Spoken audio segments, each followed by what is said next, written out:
जगातली सगळ्यात मोठी आणि धाडसी चोरी जिथं झाली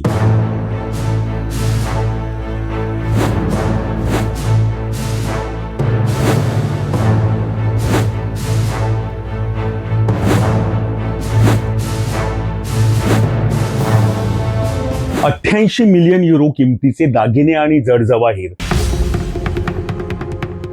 ज्या अपोलो गॅलरीमधनं चोरट्यांनी दिवसाढवळ्या लंपास केले,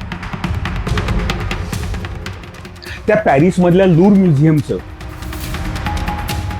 आणि भारताचं म्हणजेच भारतातल्या गोवळकोंड्याचं नेमकं काय कनेक्शन आहे? कशी आहे ही लूर म्युझियम मधली अपोलो गॅलरी? चला आपण या एपिसोड मधनं हिंडून येऊयात या अपोलो गॅलरीमध्ये.